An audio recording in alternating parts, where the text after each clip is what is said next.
ini untuk bawang daya ini, kalau saya lihat dari penampilannya ini masih kelihatan belum kering betul. Nah, kemudian yang paling harus diperhatikan ini adalah proses pengeringannya, karena ini adalah harus dikeringkan. Keringannya harus higienis. Kalau kena sinar matahari langsung, dia dibuka di alam bebas, kan kotoran akan masuk. Nah, dengan kotoran yang masuk, sterilisasi daripada keamanan pangannya nggak baik. Nah, jadi dia harus dibuat kayak oven. Nah, oven itu bentuknya kayak oven, tapi dia ada sinar matahari langsung tuh. Boleh, tapi sterilisasinya itu, pengeringan itu harus terjamin mengenai keamanan pangannya. Karena ini akan langsung diminum orang kayak gitu, kayak jamu. Nah, itu yang paling di ini. Kalau saya lihat ini belum kering betul. Kalau dia kering betul dia tuh lain ini. Ini belum kering betul. Nah, ini harus diperhatikan kemudian itu ya. Nah, ini udah bagus juga, tapi pengeringannya kalau bisa diperiksa, saya akan coba nanti ngelihat proses pengeringannya. Nah, memotongnya itu aja yang kalau yang dari sini. Kalau hasilnya yang lain-lain dia ini udah bagus. Kalau melihat ini, ambil contoh seduk ini udah ada apa nah cara penyeduhannya, beratnya juga sudah ada. Cuman mau ngelihat kalau dia manfaatnya ini meningkatkan daya tubuh ya, bukan sebagai obat ya. Ya sebagai ini udah betul. Jadi ini nanti ada izinnya, izin POM ini, bukan izin PIRT. Yang jelas mau dilihat dulu bagaimana proses pengeringan. Jadi dari pasca panennya, pencuciannya, kemudian pengeringan, itu yang harus diperhatikan karena ini adalah untuk diminum langsung. Oke. Satu. Nah, ini juga, ini blender ya, mungkin ini di blender. Nah, karena ini untuk dipakai di muka mungkin enggak begitu itu ya. Tapi kalau ini kan dia langsung diminum. Jadi ini sama nanti kalau bisa. Kemudian kalau ini kita akan mempromosikan, kita harus tahu dulu potensi lahan bahan bakunya juga berapa. Nanti kalau kita sudah promosi ada permintaan banyak, bahan bakunya tidak percuma kita harus promosi. Jadi kita harus melihat dulu kebunnya sejauh berapa. Bukan tidak boleh, tetapi kalau kita berani promosi, berani permintaan pasar, kita mencoba juga boleh. Tapi kita harus lihat dulu juga nanti bagaimana mengenai ketersediaan bahan bakunya, itu yang paling penting ya. Nah, kemudian ini ini saya nggak lihat ininya ya, tapi ini kemasannya mungkin belum cocok kalau untuk kita titipkan ke swalayan. Dia harusnya tempatnya box, atau mungkin kalau plastiknya adalah plastik PP. Nah, kalau ini mungkin kalau saya beli langsung untuk saya makan nggak apa-apa, karena kemasan ini hanya berfungsi sebagai wadah tapi bukan melindungi. Kalau kemasan itu harus fungsinya adalah pertama adalah sebagai wadah, kedua adalah sebagai melindungi, ketiga adalah sebagai promosi. Nah, itu harus baik, itu masih banyak lagi. Nah, ini kan belum, ini mungkin baru buat aja, mungkin baru jadi pemula. Nah, nanti ini masih perlu kita lihat. Nah, ini juga apakah sudah ada pasarnya atau belum, nanti kita akan coba lihat juga tempatnya ini. Tapi dari tampilannya ini belum bagus gitu, tampilan masih perlu kita bina. Tinggal maukah pengrajin ini kita bina gitu ya. Nah, ini juga bajunya masih kedodoran. Nah, untuk tes rasanya belum saya rasa karena dia harus digoreng dulu.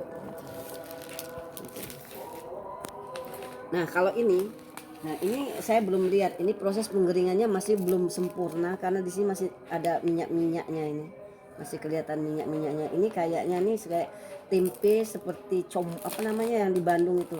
Ini juga agak tebal, boleh kalau saya lihat ininya. Ini.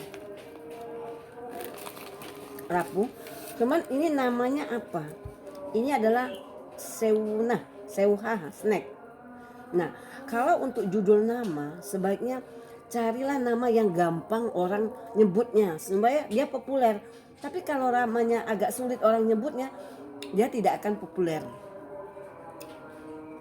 Ini rasanya lumayan ya, gurihnya juga lumayan ya. Ini seperti tempe yang ada di Bandung ini kayaknya. Tapi namanya ini raos pisan ini, apakah ini nama mana salah satunya? Karena di dalam pelabelan kita harus menunjukkan nama dagangnya, merek dagangnya dulu, baru dia apa nih.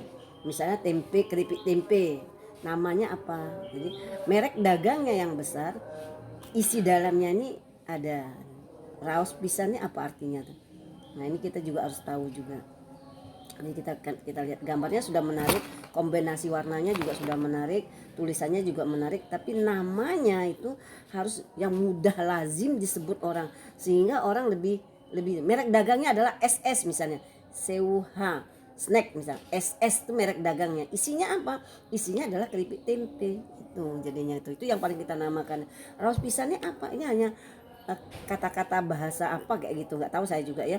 Nah jadi misalnya boleh ini nama SS itu adalah merek dagangnya, tapi isinya adalah keripik apa nah kerupuk apa nih tempe misalnya. Ini sudah bagus, kemasannya sudah bagus juga, penataannya ini aja kalau bisa ini lebih padat. Kalau dia lebih padat dia bisa ini dan rasanya juga sudah lumayan, tapi cara penempatan daripada formasi daripada ini yang belum sempurna. Misalnya di sini adalah snack apa kayak gitu.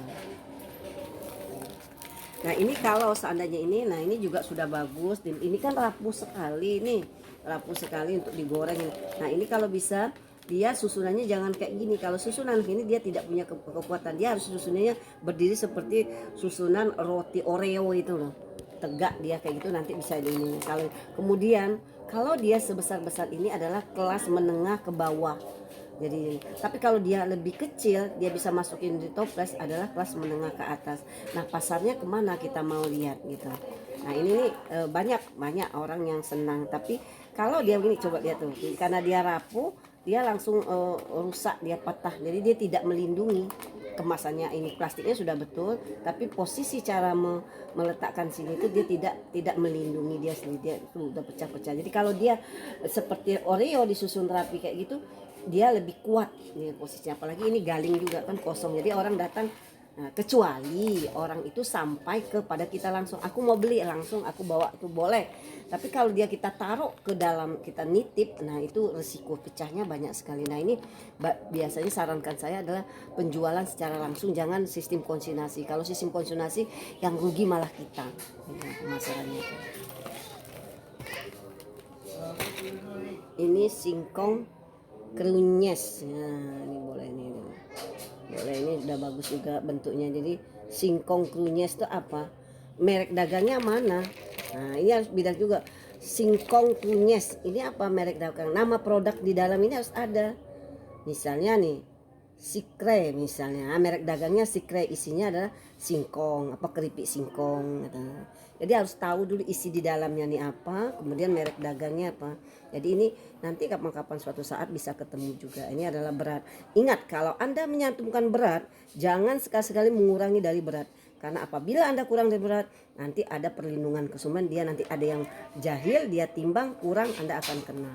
Nah ini juga bajunya masih kedodoran ini. Kalau Anda memang menggunakan ini harus penuh segini. Jangan Anda buat gini, rugi. Karena ada kemasan yang memang betul-betul segini. Kalau mau buat kemasan ini memang penuhkan ke sini, harganya nggak apa-apa, lebih mahal sesuai dengan jumlah produknya. Ini turunkan sedikit posisinya gitu.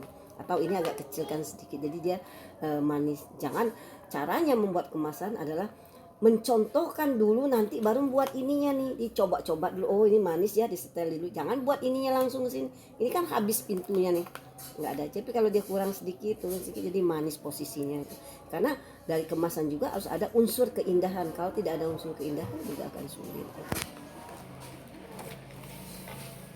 Kalau ini kan kue biasa ya, ini nggak masuk kemana-mana. Ini nih biasa-biasa aja. Kalau saya bilang ngomong kayak gitu, ini untuk pesanan, nah, tinggal memang inilah kemasannya, bisa langsung atau tidak gitu. Ini sama ya. Satu paket. Ini apa namanya nih? Kue apa nih? Roti ya. Roti. Roti. Nah ini untuk jajanan ya. Nah cuman ya tinggal terserah kita, karena ini adalah baju. Jadi bajunya itu kalau kita jual biasa, kita pakai baju biasa ini nggak apa-apa. Tapi kalau kita jual ke tempat lain, mungkin kita pakai box kayak gitu. Itu bisa juga. Nah saya belum lihat rasanya.